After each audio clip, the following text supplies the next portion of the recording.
দুই যুগ তো কেটে গেল প্রায়। ব্রাজিলের হেক্সা মিশন একের পর এক ব্যর্থই কেবল হয়ে চলেছে। আগামী বছর আরো একটি বিশ্বকাপ, আরো একবার ব্রাজিল সেই হেক্সা মিশনে যাবে ষষ্ঠ বিশ্বকাপ জয়ের লক্ষ্যে। অবশ্য এখন ব্রাজিল ফুটবল টিমের যে অবস্থা, গত কয়েক বছর ধরে যে অবস্থা, তাতে করে ওই হেক্সার কথাটা জোরে সোরে উচ্চারণ করাটাও ব্রাজিলের জন্য, ব্রাজিলের সমর্থকদের জন্য খুব স্বস্তিদায়ক কিছু নয়। তবে এবার যখন কার্লো অ্যানচেলোত্তি ব্রাজিল জাতীয় দলের কোচ হলেন, যখন এইরকম একজন বিশ্বজয়ী কোচ ক্লাব পর্যায়ে তিনি আন্তর্জাতিক ফুটবলের সফলতম দল এই ব্রাজিলের দায়িত্বটা নিলেন, তখন সমর্থকরা আবার একটু আশাবাদী হতেই তো পারে নাকি। কার্লো অ্যানচেলোত্তি রিয়াল মাদ্রিদে একটা অসাধারণ ক্যারিয়ার কাটিয়ে দায়িত্বটা ছেড়ে দিয়ে এখন তিনি ব্রাজিলের দায়িত্ব নিয়েছেন। ব্রাজিলে তাকে আনুষ্ঠানিকভাবে পরিচয় করিয়ে দেওয়া হয়েছে কোচ হিসেবে, এবং সেইখানটাতেই তিনি আগামী মাসে বিশ্বকাপ বাছাই পর্বের যে দুটো ম্যাচ রয়েছে প্যারাগুয়ে এবং ইকুয়েডরের বিপক্ষে, আগামী মাসের 6 তারিখ ইকুয়েডর, 11 তারিখ প্যারাগুয়ের বিপক্ষে খেলবে, সেই দুটো ম্যাচের জন্য আনচেলত্তি তার প্রথম ব্রাজিল স্কোয়াডটা ঘোষণা করেছেন। কেমন হলো সেই স্কোয়াড? চমকের অনেকগুলো জায়গা তো রয়েছে এবং অনেক ওলটপালট রয়েছে, অনেক পরিবর্তন রয়েছে। শেষ পর্যন্ত যে স্কোয়াডটা হলো, হেক্সার পথে প্রথম পদক্ষেপ ফেলার মতো স্কোয়াড কি আসলে ব্রাজিলের এটা হয়েছে কিনা। চমকের কথা বলছিলাম, সেইটা দলে না থাকাদের যেমন নাম রয়েছে নেইমার সহ, ঠিক তেমনি দলে প্রত্যাবর্তনে অনেক বিগ নেম রয়েছে কাসেমিরোর মতো। চলুন সেই ব্রাজিল স্কোয়াডটা নিয়ে একটু আলোচনা করি। দেখুন, ব্রাজিলের বিশ্বকাপে কোয়ালিফাই করাটা কিন্তু এখন পর্যন্ত নিশ্চিত হয়নি। এই দুইটা ম্যাচ গুরুত্বপূর্ণ, তবে বাছাই পর্বের যে অবস্থা, আগামী ওয়ার্ল্ড কাপ হচ্ছে কি 48টা দল নিয়ে হবে। এই লাতিন আমেরিকা অঞ্চলে 10টা দলের মধ্যে 6টা দল সরাসরি কোয়ালিফাই করবে, 7 নম্বর দলেরও প্লে অফ খেলার সুযোগ থাকবে। ফলে ব্রাজিল কোয়ালিফাই করবে, এইটা মোটামুটি নিশ্চিত। কিন্তু কোয়ালিফাই করলে তো হেন তেন কোচ দিয়েই তো সেটা হয়ে যেতে পারে বা পারত। কার্লো অ্যানচেলোত্তি যে এই যে ব্রাজিল টিমে জয়েন করেছেন, সেই জায়গাটাতে তিনি তার ওই জাদুকরী স্পর্শে ব্রাজিলিয়ান ফুটবল সৌন্দর্যের যে দেশ, তাদেরকে আসলে জাগিয়ে তুলতে পারেন কিনা, সেটাই তো আসলে দেখার বিষয়। এবং প্রথম স্কোয়াডটাতে তার একটা ছাপ রয়েছে কিনা। কার্লো অ্যানচেলোত্তির এই ব্রাজিল স্কোয়াডটা যদি আমরা দেখি, ধরেন গোলকিপারের এই জায়গাটাতে অ্যালিসন বেকারকে ফেরানো হয়েছে, লিভারপুলের কিপার। এইটা তো আসলে খুবই প্রত্যাশিত, যেহেতু তিনি ইনজুরির কারণে ওই যে লাস্ট ম্যাচটাতে তিনি ছিলেন না, এখন তিনি ইনজুরি মুক্ত এই জায়গাটাতে ফেরানো হয়েছে। তবে ম্যানচেস্টার সিটির যে কিপার এডারসন, তাকে কিন্তু স্কোয়াডটাতে রাখা হয়নি।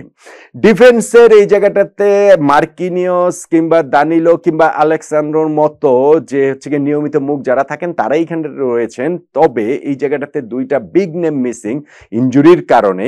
একটা হচ্ছে গিয়ে এদের মেলতো, আরেকজন হচ্ছে গিয়ে গ্যাব্রিয়েল। রিয়াল মাদ্রিদ ও আর্সেনালে খেলা এই দুই সেন্টার ব্যাককে আনচেলত্তি তার প্রথম স্কোয়াডটাতে রাখতে পারেননি। ফলে ডিফেন্সের এই জায়গাটা ব্রাজিলের কিছুটা নড়বড়ে, সেটা বোধহয় আমরা বলতে পারি। মিডফিল্ডে যদি আপনি আসেন, তাহলে কাসেমিরোর প্রত্যাবর্তনটা সবচেয়ে বড় নিউজ। দীর্ঘ একটা সময় ব্রাজিলের মিডফিল্ড তিনি সামলেছেন, আবার গত 1.5 বছরের বেশি সময় ধরে তিনি ব্রাজিল ন্যাশনাল টিমে নেই, তাকে আর ডাকা হয়নি। সেই 2024 থেকেই তিনি আর এই টিমের সঙ্গে নেই।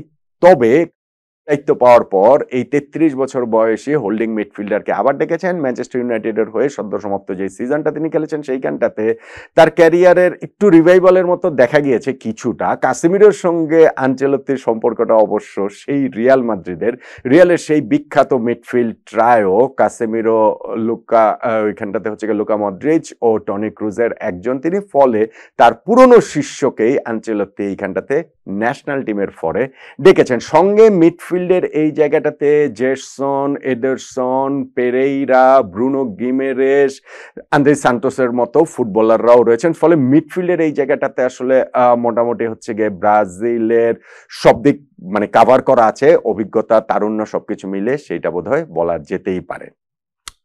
অ্যাটাকিং লাইন আপ, সেই জায়গাটাতে কিন্তু বিগ নেম মিসিং। বিগ নেমটাকে নেইমারকে ছাড়াই কি কার্লো অ্যানচেলোত্তি সামনে এগোতে চান, ব্রাজিলের এই হেক্সা মিশনটাতে নিয়ে এগোতে চান?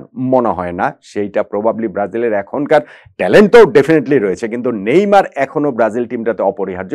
ব্যাপার যেটা ঘটেছে যে বেশ কিছুদিন ধরেই তিনি ইনজুরির কারণে বাইরে ছিলেন, মাঠে সম্প্রতি ফিরেছেন, আবার ইনজুর্ড হয়ে বেরিয়ে গেছেন। ফলে 100% ফিট নেইমার যেহেতু না, সেই কারণেই তাকে ডাকেননি ব্রাজিল স্কোয়াডে। তবে আনচেলত্তি নেইমারের সঙ্গে কথা বলেছেন বলেই মিডিয়াগুলোর খবর, এবং সেই জায়গাটাতে নেইমারকে তার অবস্থানটা তিনি এক্সপ্লেইন করেছেন। 100% ফিট নেইমারকে নিয়েই যে হেক্সা মিশনে তিনি এগোতে চান, সেইটাও তিনি বলেছেন। এই স্কোয়াডটাতে কিন্তু রদ্রিগো নেই। রিয়াল মাদ্রিদে এই আনচেলত্তির সঙ্গেই যিনি জাস্ট এই সিজনটাও তো কাটিয়েছেন তারই শিষ্য, রদ্রিগো নেই, এনরিক নেই। তবে এই দুজনের না থাকাটা প্রবাবলি ইনজুরির কারণে, এনরিক তো ইনজুরির কারণে ক্লাব ওয়ার্ল্ড কাপই সম্ভবত খেলছেন না, খেলা হবে না এই নিউ সেন্সেশন ব্রাজিলের। আর রদ্রিগোকেও আসলে এই জায়গাটাতে রাখা হয়নি। তারপরেও ব্রাজিলের এই দলটার স্কোয়াডটার অ্যাটাকিং লাইন আপে কিন্তু বিগ নেম বলুন কিংবা সেই ক্যারিসমেটিক ফুটবলার বলুন, সেইটার কিন্তু অভাব নেই। ধরুন আন্তনিকে এই জায়গাটাতে ফেরানো হয়েছে, যিনি ম্যানচেস্টার ইউনাইটেডে একটা দুঃসহ সময় কাটাচ্ছিলেন। তিনি জানুয়ারিতে লোনে রিয়াল বেটিসে গিয়েছেন এবং সেই জায়গাটাতে তার ক্যারিয়ারটার এক ধরনের একটা পুনর্জীবন তিনি পেয়েছেন। অসাধারণ তিনি খেলছেন জানুয়ারি থেকে। ফলে আন্তনির এই ডাক পাওয়াটা একটা ব্রাজিলিয়ানদের জন্য একটা বিগ নিউজ। রিশার্লিসন, যিনি লাস্ট ওয়ার্ল্ড কাপে ব্রাজিলের মেইন নাম্বার 9 ছিলেন, তাকে আবারও ব্রাজিল স্কোয়াডে ডেকেছেন কার্লো অ্যানচেলত্তি। রাফিনিয়া বার্সেলোনার হয়ে যে সিজনটা কাটিয়েছেন তাতে করে তো তিনি এবার ব্যালন ডিওরের অন্যতম দাবিদার এবং ব্রাজিলের স্কোয়াডে তিনি তো থাকবেনই, সেটা খুবই প্রত্যাশিত। তাকেও ডাকা হয়েছে। ভিনিসিয়াস জুনিয়র, তাকেও ডাকা হয়েছে রিয়াল মাদ্রিদের হয়ে। এই সিজনটা একেবারেই যে গত সিজনের মতো কেটেছে তার হয়তো সেটা না, কিন্তু ভিনিসিয়াস তো এই আনচেলত্তির শিষ্য রিয়াল মাদ্রিদের, তো তাকে তো আসলে ডাকা হবেই। রাফিনিয়া ভিনির উপরেও নিঃসন্দেহে তারা অনেক বেশি নির্ভর করবেন, আনচেলত্তিও নির্ভর করবেন। এস্তেভাও, যিনি হচ্ছে গিয়ে নতুন সেন্সেশন ব্রাজিলিয়ান ফুটবলে বলা হচ্ছে, তাকেও কিন্তু এই জায়গাটাতে ব্রাজিল স্কোয়াডে ডেকেছেন, যদিও মনে হয় না ফার্স্ট 11-এ তাকে আসলে খেলানো হবে। সঙ্গে এখানে আর্সেনালের গ্যাব্রিয়েল মার্টিনেলি এবং ম্যাথিয়াস কুনিয়া, যিনি ওলভসে আছেন, সম্ভবত আছেন, এই এখনো খেলেছেন, সম্ভবত এই সিজনটাতে তিনি ম্যানচেস্টার ইউনাইটেডে যাবেন, সেই ম্যাথিয়াস কুনিয়াকেও আসলে ডাকা হয়েছে। তাহলে মোটা দাগে এই হচ্ছে গিয়ে যে ব্রাজিলের যে স্কোয়াডটা করেছেন সেখানটাতে অনেকগুলো বিগ নেম মিসিং, বিভিন্ন কারণেই মিসিং। আবার এখানে হচ্ছে গিয়ে রিটার্ন করা প্লেয়ারও রয়েছেন, কাসেমিরো, অ্যান্টনি, রিশার্লিসনের মতো প্লেয়ারও এই জায়গাটাতে রয়েছেন। তারুণ্য আর অভিজ্ঞতার মিশেল বলা হয় যে হচ্ছে গিয়ে যে স্কোয়াড নিয়ে সামনে এগোতে চায় ব্রাজিল। আপনি যদি নাম দেখেন তাহলে কিন্তু এই যে ব্রাজিল ফুটবলের দুঃসময় গত 2 বছর 3 বছর, আমি গত ওয়ার্ল্ড কাপের পরের এই সময়টার কথা বলছি, যেটা আসলে ভীষণ রকম দুঃসময়, তাতেও কিন্তু বিগ নেমের কমতি তো ব্রাজিল স্কোয়াডে, ব্রাজিল দলে, ব্রাজিল একাদশ যখন খেলে সেখানে কোনো সময় কম ছিল, কোনো সময়ই কম ছিল না। ফাইনালি গিয়ে যেই কোচরা দায়িত্বে ছিলেন, সেটা সর্বশেষ এই ডরিভাল জুনিয়র পর্যন্ত, তারা ব্রাজিলের এই প্লেয়ারদের কাছ থেকে, ইন্ডিভিজুয়াল প্লেয়ারদের কাছ থেকে সেরাটা বের করে আনতে পারেননি।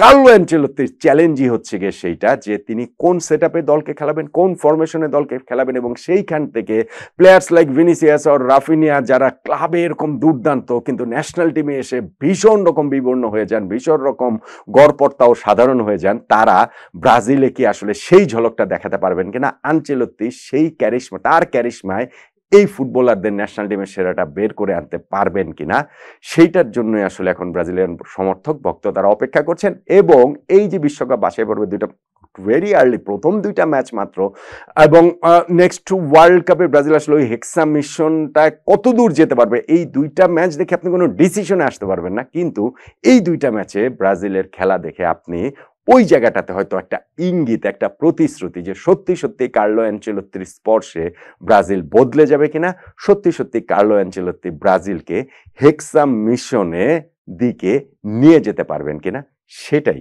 বোঝা যাবে সামনের এই 2টা ম্যাচে।